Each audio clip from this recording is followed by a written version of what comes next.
All done. All silent. Going. Gone. So congratulations. Welcome to the Current Market Insights podcast, brought to you by Harris Partners Real Estate. Each episode, we chat with real estate author and industry leader Peter O'Malley to discuss the current property market conditions and provide insights to assist you on your property journey. Hello and welcome to another edition of Current Market Insights. I'm your host, Ciaran O'Brien, and with me as always is my good friend, Mr. Peter O'Malley. Peter, hello. Hi, Ciaran. Great to be with you. Great to be with you again, Peter. I wanted to talk this week about a topic that I think is quite important and certainly should hopefully be a useful one for any of our potential buyers out there. I thought, given that we're in 2025 now, we've entered the new year. I thought it might be a really good idea just to have a look or a bit of a talk about what buyers can do or how they can approach trying to understand the value of property in the market, particularly when we come into a phase like a new year or after a long break or whatever it might be, where there isn't a great amount of data around that you could easily just grab to give you some access. Yeah, look, a big conundrum, that one, Ciaran, and a great question that you raise, because the market's been effectively closed or simmering for 2 months or near enough to 2 months. So a bit of off-market transactions happening, the odd listing here or there late in 2024 and early 2025. But in terms of having the whole dashboard available to buyers, auction clearance rates, watching multiple auction campaigns going through, core logic data, commentary on the marketplace, it's pretty skinny over summer. And if you really need to and want to purchase a property early in the calendar year, that January February period can be challenging in assessing where the market's at. Historically, February is actually a really good month for vendors because the property market has been essentially closed. That demand tends to be fairly pent up, and those serious buyers in the marketplace are out of the blocks early. Real estate agents in Sydney particularly have perpetuated this thought pattern that the property market's closed until around Australia Day because everyone has January off. I don't know about you, but I don't know anyone that's having all of January off. Most people are back at it, were back at it by the second week of January, and the market is fairly active for those vendors and buyers that are out there, but you won't get a proper read on the traditional dashboard settings, if you like, until late February. So if you are transacting between late January and late February, you are having to make offers with incomplete data, and that is a little bit tricky. Would it be fair to say that buyers come into a new year typically with the mindset of attacking, if they're really serious, of attacking the market based on the data from last year, right? Because they don't really have access to anything else yet. And in your experience, if buyers are coming at properties, let's say, mid to late January or even early February based on a prior year mindset, are they at risk of either overpaying and or completely, underestimating the market and just getting demolished? The market will, absolutely, all of that can happen. And I can't tell people what will happen this February versus what happened last December. But what I can say historically is the market often resets over the summer. So I've seen a really strong finish to a calendar year, open really weak the next year, and vice versa. And the most noticeable year that I've ever seen was between 2020 and 2021, year in sales with us at that time.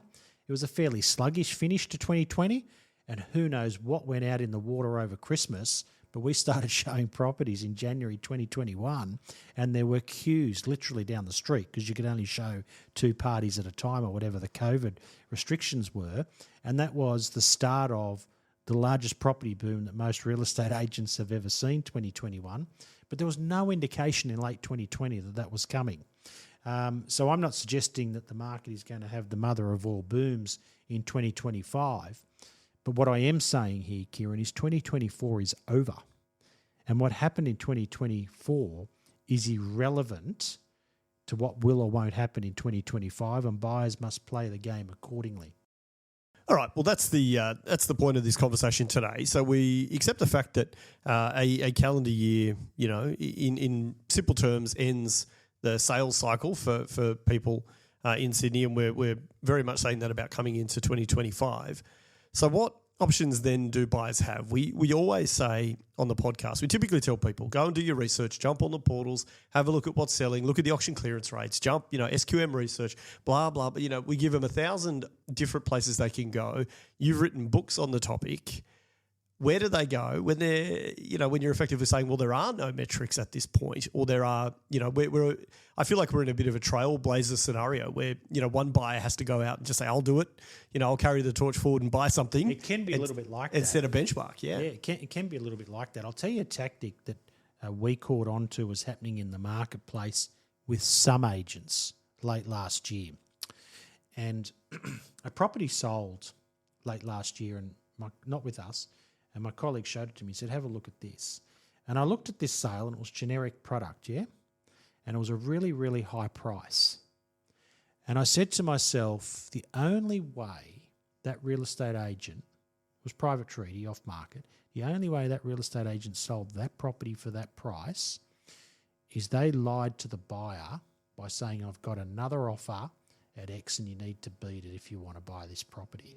And the buyer has been bluffed into paying that particular figure. Either that or they landed from Mars with a big checkbook and just paid it. Yeah, you got to run with one of those two scenarios.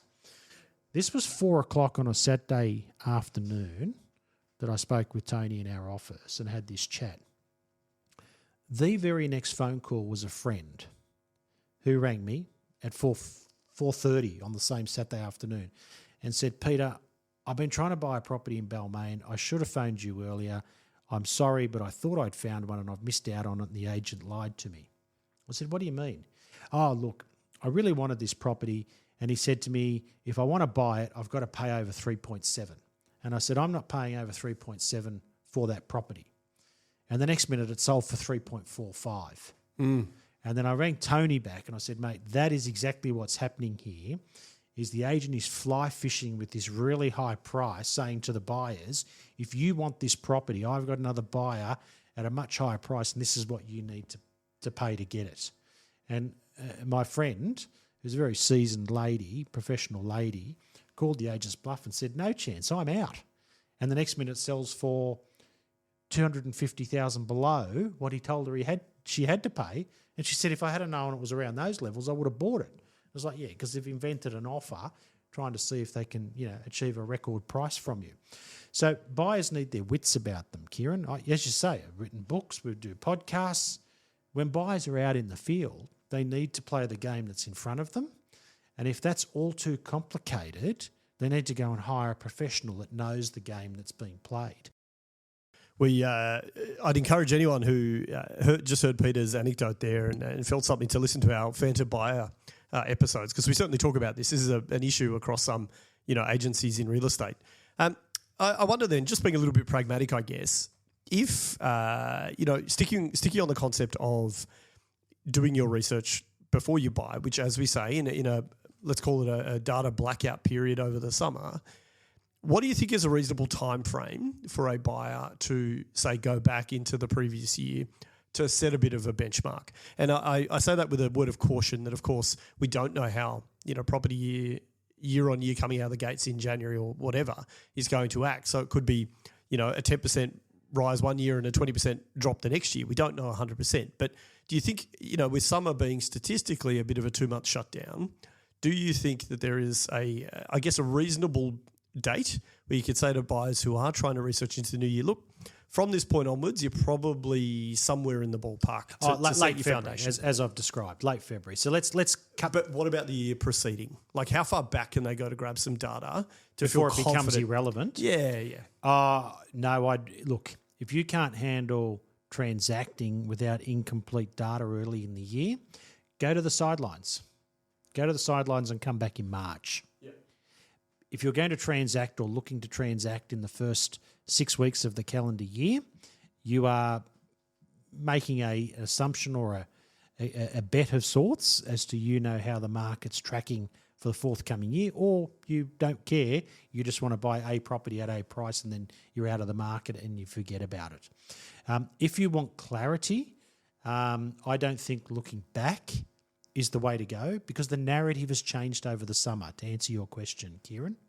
Well, that's what I'm saying. Yeah. Like, we know it's changed, but is there a point where someone can get even just, I guess, a skerrick of somewhat reliable data to help them, knowing that the year could start anyway, right? Yes. I think you're better off looking forward than back. Okay. So traditionally speaking, a lot of listings come to market after Australia Day, and they will come to market with 3 or 4 week auction campaigns.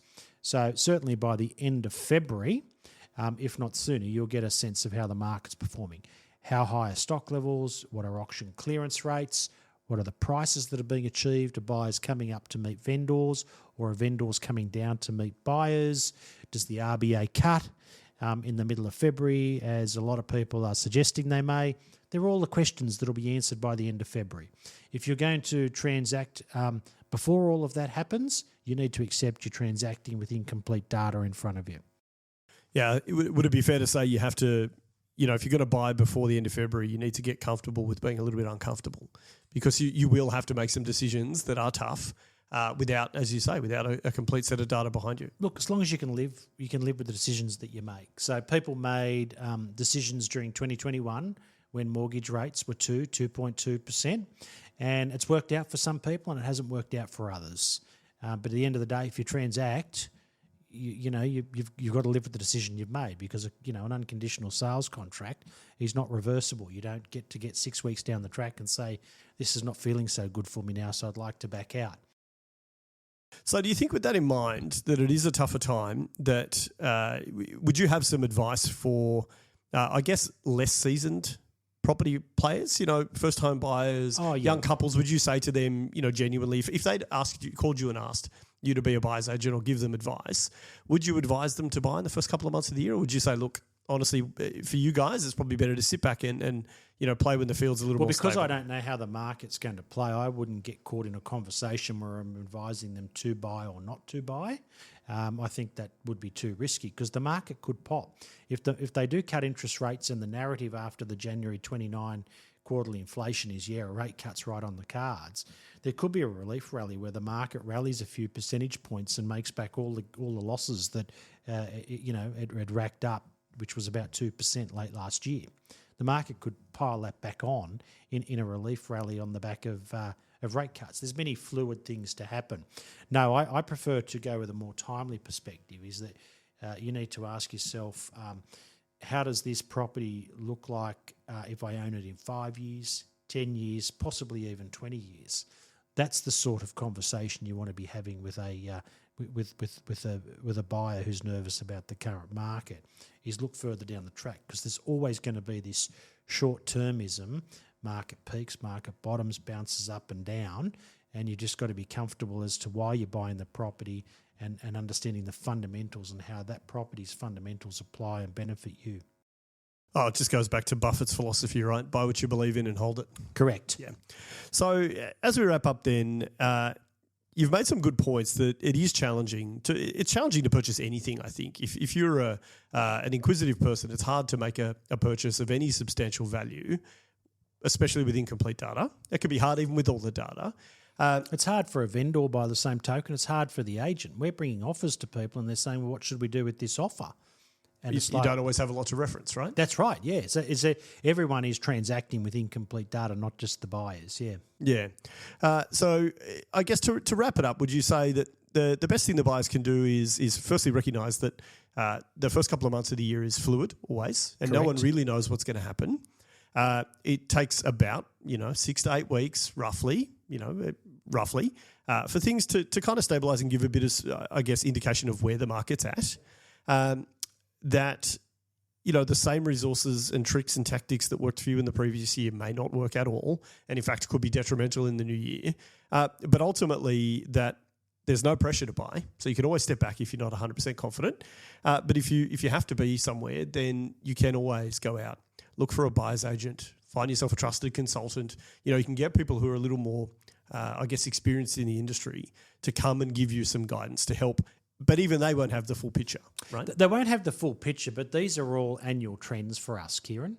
So when people say to me, "Hang on, you're what? You're at your desk at January 2," it's because I've had 25 Christmases selling real estate in Balmain, and I know there's more people in Balmain that are active than the consumers realise that there is.